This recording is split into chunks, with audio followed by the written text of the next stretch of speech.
j'ai décidé de quitter le Bokk Gis Gis. Et nous avons décidé de ne nous engager dans aucun parti politique. Nous sommes dans l'engagement citoyen. Citoyen pour le développement, pour l'économie, pour le social, pour l'éducation, parce que nous avons constaté que depuis 2009, nous étions dans cette dynamique unitaire. Nous avons d'abord lancé la dynamique unitaire en 2009. Nous avons lancé la plateforme d'action et d'échange pour Saint-Louis.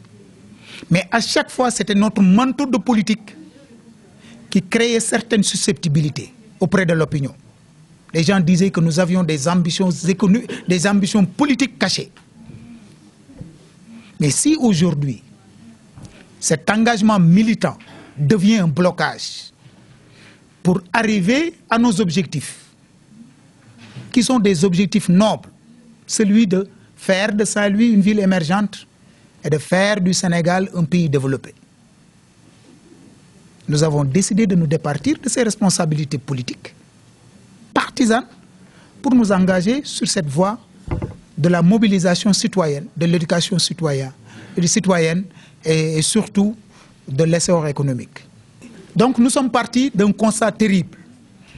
Aujourd'hui, ce qui se passe sur le champ politique au Sénégal nous fait tous peur. Nous avons rappelé que nous ne faisons pas partie de ces guerriers qui disent que on a peur de rien. Nous avons peur. Moi, je le dis solennellement, j'ai peur pour le Sénégal. J'ai peur parce que nous avons eu une expérience qui nous permet aujourd'hui de savoir que les clignotants sont au rouge. La stabilité au Sénégal, l'expérience que nous avons aujourd'hui, la démocratie sénégalaise qui est une exception. Nous constatons aujourd'hui que le Sénégal est devenu la cible de tous ces anarchistes. Et si nous le disons, c'est parce que nous savons que c'est ce qui se passe. Si vous croyez que ces injures, ces attaques crypto-personnelles, cette violence inouïe, ces attaques contre nos familles maraboutiques, contre les chefs religieux, contre toute institution, qu'elle soit sociale, religieuse, politique, si vous croyez que c'est venu spontanément, vous vous trompez. C'est des forces qui organisent cela parce qu'aujourd'hui, le gaz sénégalais aujourd'hui, c'est un enjeu énorme. C'est un enjeu énorme. Alors, le Sénégal 3G voudrait participer à ce combat pour conscientiser davantage, surtout la population jeune.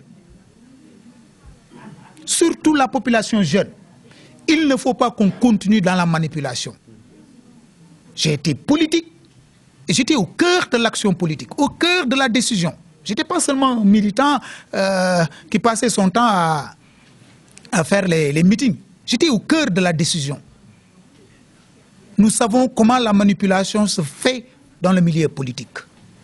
Nous appelons au sens de la responsabilité des uns et des autres, qu'ils soient du pouvoir comme de l'opposition. Ce qui fait la fierté aujourd'hui au Sénégal, ce n'est pas la puissance du pouvoir public, mais c'est la stabilité sociale, portée par des puissances religieuses, des puissances sociales. Il faut qu'on comprenne que l'enjeu aujourd'hui, c'est de garder cette stabilité.